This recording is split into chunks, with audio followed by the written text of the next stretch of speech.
é um visto para deslocação para Portugal, para quem é já reformado, titular de rendimentos próprios e também para pessoas, para membros religiosos, embora não seja tão correntemente utilizado. Podemos dizer que é sobretudo utilizado pelos reformados e para pessoas que vivem de rendimentos próprios. Quem pode aderir ao visto serão precisamente com o risco de me repetir demasiado, portanto, quem tiver uma reforma e quem tiver capital próprio. Que é capital próprio? Por exemplo, viver de rendas, de imóveis, viver de dividendos de empresas, viver de juros de aplicações que tenha investido. Ou seja, vamos talvez definir como rendimentos próprios passivos. Quais nacionalidades? Bom, todos os países considerados Estados terceiros. Portanto, nenhum dos países da União Europeia e nenhum dos países do espaço Schengen. Fora estes países, qualquer nacional de um país terceiro pode candidatar-se ao visto D7. Tem que haver uma real vontade de passar a residir em Portugal. Portanto, tendo estes tipos de rendimentos, portanto, há vários vistos, este visto é específico para estas situações. Quem tiver este tipo de rendimentos e tiver uma vontade real, um desejo real, de tornar Portugal o seu domicílio, pode recorrer a este visto. É um processo que se inicia no consulado português da Embaixada de Portugal no país onde as pessoas estão residentes. As fontes de rendimento em si, uma reforma, qualquer tipo de reforma que seja considerada reforma, seja ela pública ou privada. Portugal, neste momento, em 2021, com o aumento do salário mínimo para 665 euros por mês, é aquilo que se pede, portanto, que o investidor tenha um rendimento anual de 7.980 euros, isto é o mínimo que se pede. O cônjuge, portanto, o marido ou a mulher, que tenha 50% desse rendimento, e depois temos que provar para crianças ou para estudantes universitários ainda dependentes, 30% deste rendimento, ou seja, 200 euros por mês. Em suma, um investidor tem de ter uma conta bancária em Portugal, com este montante já depositado num ano, o equivalente a um ano de salários mínimos, e provar que conseguirá manter, depois de sair do país de onde vive, ou do qual é nacional, conseguirá manter, estando em Portugal, esta fonte de rendimento. Sendo uma reforma, com um montante tão baixo, com certeza que consegue manter.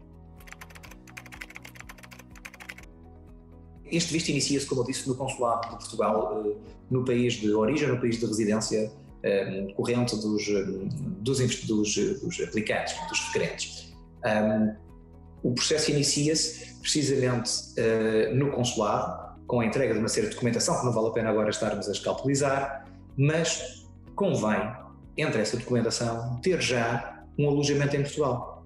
Convém ter ou uma moradia, um apartamento próprio, ou um arrendamento de algum apartamento ou moradia, enfim, onde as pessoas já vão residir, mesmo que seja temporariamente, até encontrarem depois, efetivamente, um imóvel definitivo, vamos chamar assim. Primeiro, acho que é um processo de elevada responsabilidade. Estamos a falar da mudança e da autorização legal para residir noutro país, portanto a responsabilidade é elevadíssima. Sem dúvida que é complexo no sentido em que é um processo tipo vamos dizer, de entrada em país, e dizer diplomático não é diplomático, mas é de entrada em país, é de imigração, é um processo complexo. Sem dúvida que eu recomendo o recurso a um advogado que possa devidamente esclarecer os direitos e os deveres de cada pessoa que será requerente, bem como também, e inerente aqui, aconselho que procure o aconselhamento de uma mediadora imobiliária para melhor encontrar o imóvel onde deve ficar a viver em Portugal. Acho que são dois pontos fundamentais, juntamente com o banco, onde abrirá conta em Portugal, que devem, sem dúvida, ser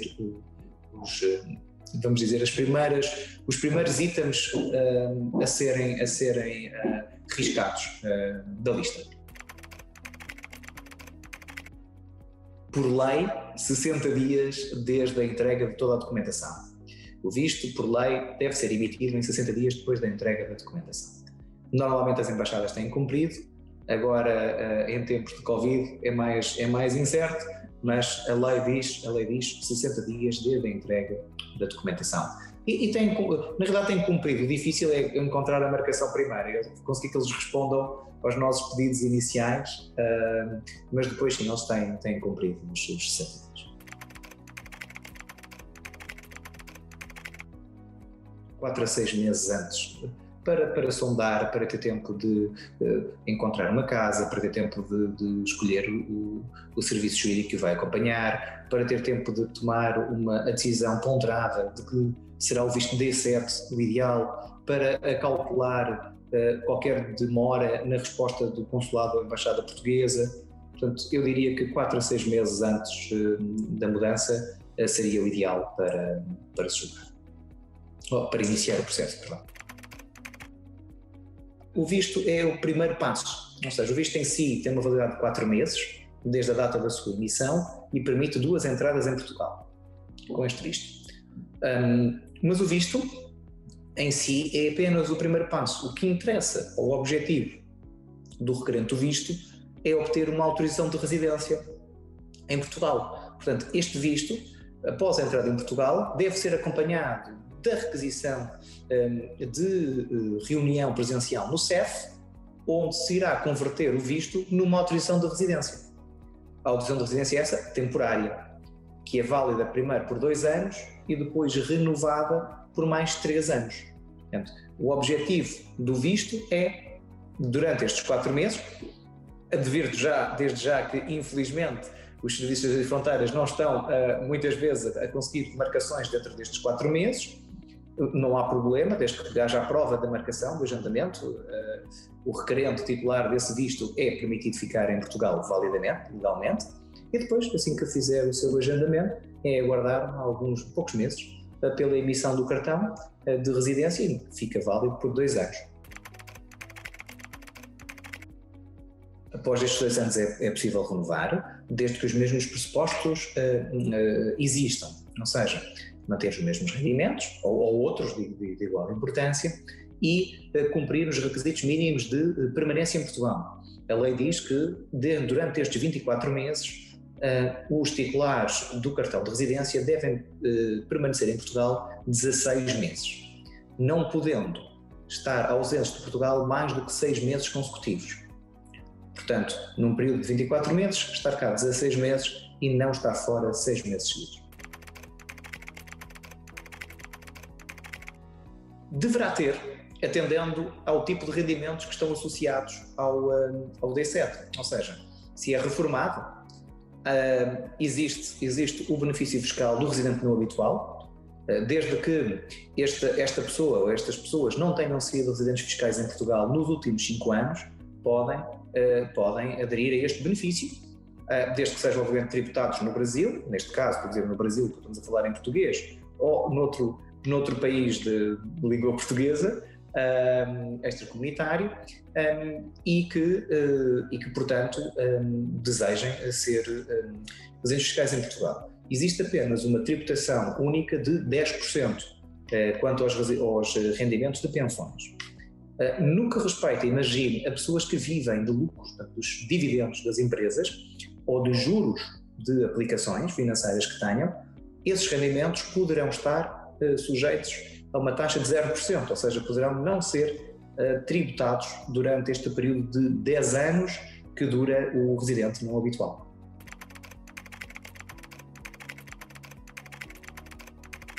Não me parece adequado, porque se a sua intenção é viver em Portugal, e já vimos que temos que estar em 24 meses, 16 meses em Portugal, seremos forçosamente residentes fiscais em Portugal, porque iremos cumprir esse critério de sermos residentes fiscais em Portugal.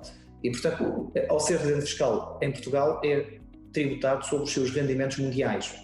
E, portanto, não me faz sentido manter a residência fiscal. Poderá acontecer, eventualmente, tal situação, não a descarto por completo, mas será difícil da mesma acontecer e não será de todo aconselhável, porque estamos a mudar a nossa residência plena. O visto D7 dura apenas 4 meses. Não é? Se fizermos o processo corretamente, após esse período passamos a ter uma autorização de residência. Ora, tendo uma autorização de residência em Portugal, vivendo em Portugal, têm todos os direitos que os cidadãos portugueses têm em Portugal, à exceção do direito de voto. Todos os restantes direitos têm. Portanto, podem trabalhar, estudar, utilizar os nossos hospitais públicos, o Sistema Nacional de Saúde, têm direito, escolas públicas, têm direito a todos os benefícios que nós, cidadãos portugueses, temos.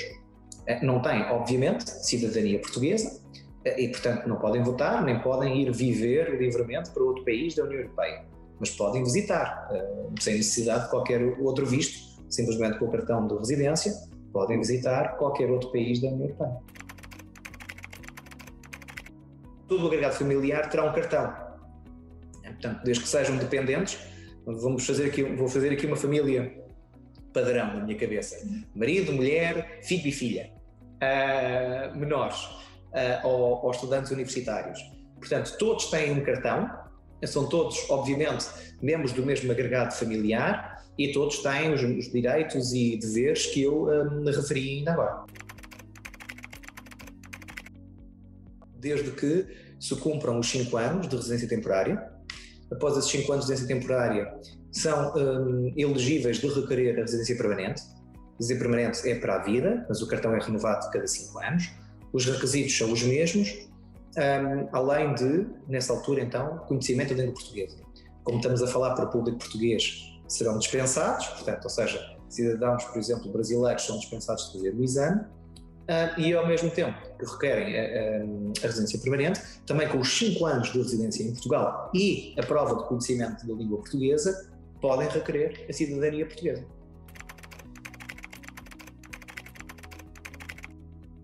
Vou-me atrever, vou talvez arriscar na minha resposta, sem querer ferir suscetibilidades. O Golden Visa muitas vezes é o plano B. É um visto que permite uma maior flexibilidade. Que não é um visto, é uma autorização de residência temporária que permite uma maior flexibilidade. Porquê? O critério de permanência em Portugal é apenas de 14 dias durante o período de 2 anos. Ao contrário, como já vimos, o visto D7 é de 16 meses nesses mesmos 2 anos. Portanto, o Golden Visa é uma autorização de residência com uma perspectiva futura, podendo as pessoas não ser efetivamente residentes fiscais em Portugal e podendo continuar a maior parte do tempo no exterior, durante o período de residência. E porquê que tem este benefício? Porque fizeram um investimento avultado em Portugal, portanto tem outras contrapartidas. O visto D7, que tem taxas muito mais baratas, por exemplo, a nível de concessão do que o Golden Visa, é um visto para quem quer efetivamente deslocar-se para Portugal, passar a viver em Portugal, obviamente com todas estas restrições que tem, pode ter capitais suficientes para também fazer um investimento de Golden Visa ou não, porque não necessita de fazer um investimento tão avultado. Portanto, eu diria que as duas principais diferenças seriam a permanência no território português e o tipo de investimento. O Golden Visa é mais caro, permite maior flexibilidade. O D7 é específico, reformados, sobretudo reformados e titulares de rendimentos próprios, e faz uma âncora desses requerentes ao território nacional.